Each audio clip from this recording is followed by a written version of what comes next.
wabarakatuh. Hai teman-teman, balik lagi di channel YouTube aku. Terima kasih yang udah mampir. Pada kesempatan kali ini aku akan menjelaskan tentang keterampilan sosial dalam social distance. Aku akan menjelaskan apa itu keterampilan sosial.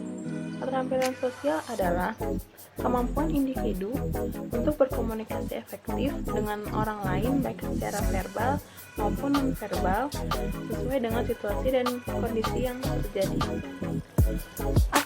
Apa saja keterampilan sosial? Menurut Polip 2010 ada 7. Yang pertama, kemampuan berkomunikasi. Yang kedua, menjalin hubungan dengan orang lain. Yang ketiga, menghargai diri sendiri dan orang lain. Yang keempat, mendengarkan pendapat atau keluhan orang lain. Yang kelima, memberi atau menerima umpan balik atau biasa sekarang jam itu ada istilah feedback. Yang keenam, menerima atau memberi kritik. Yang ketujuh, bertindak sesuai norma dan aturan yang berlaku. Selanjutnya, apa itu social distance? Social distance ini tindakan pembatasan untuk mengendalikan infeksi non-farmasi atau memperlambat suatu penyakit itu tertular. Namun, social distance ini diubah oleh pemerintah dan WHO menjadi istilah baru. Apa itu istilah barunya? Istilah barunya adalah physical distancing. Apa itu physical distancing? Yaitu jarak fisik untuk menghindari virus yang melanda di berbagai negara, termasuk negara kita, Mengapa diubah dari social distance menjadi physical distance? Dikarenakan agar tidak salah artian, dikarenakan social distance itu artinya jarak sosial. Kalau physical distance ini artinya jarak fisik. Akan tetapi perlu diingat teman-teman, social distance atau physical distance ini bukan berarti kita benar-benar hanya diam di rumah, tidak melakukan interaksi dengan makhluk sosial lainnya, dengan manusia lainnya. Karena pada sejatinya manusia itu makhluk sosial, perlu interaksi. Kalau tidak melakukan interaksi, itu bukan manusia.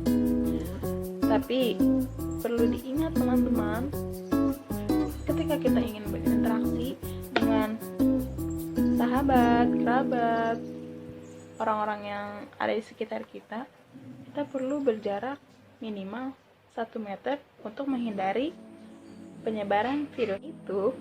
Ketika kita keluar, kita perlu tanamkan ke diri kita etika ketika bersin atau batuk. Teman-teman pasti sudah tahu lah ya etikanya seperti apa. Terus selanjutnya, ketika kita keluar rumah harus menggunakan masker. Tapi perlu diingat ya teman-teman, ketika keluar rumah kita nggak usah lama-lama, tidak perlu lama-lama kita keluar rumah, hanya untuk membeli kebutuhan yang sudah habis. Setelah itu udah kita langsung pulang untuk menghindari keramaian. Nah, pada zaman yang canggih ini sudah banyak fitur aplikasi untuk kita bersilaturahmi dengan keluarga yang jauh,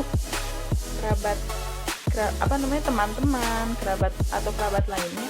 Kita bisa menggunakan video call atau aplikasi lainnya. Apa itu internalisasi? Menurut Kartono pada tahun 2012, internalisasi adalah tindakan yang dilakukan oleh seseorang melalui praktik dengan kesadaran. Maksudnya tanpa ada paksaan. Definisi ini dilakukan secara sadar yang akan membentuk adat atau kebiasaan dalam diri seseorang. Sekarang aku akan memberitahu kepada kalian bagaimana menginternalisasikan keterampilan sosial dalam social distancing.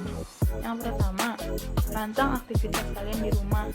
Jadi mulai kita bangun sampai kita tidur, mulai rancang apa yang akan dilakukan, walaupun nanti akan bersifat monoton. Yang kedua, mempersiapkan kebutuhan yang diperlukan, dari mulai kebutuhan pangan, dan sebagainya.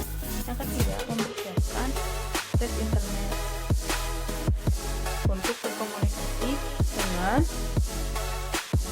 keluarga yang jauh dan kerabat lainnya. Yang keempat, yang terakhir, menggunakan masker dan menyiapkan hand sanitizer ketika kita keluar rumah. Segitu saja informasi yang bisa aku sampaikan kepada kalian. Semoga bermanfaat. Assalamualaikum warahmatullahi wabarakatuh. Bye. Jangan lupa like dan subscribe ya.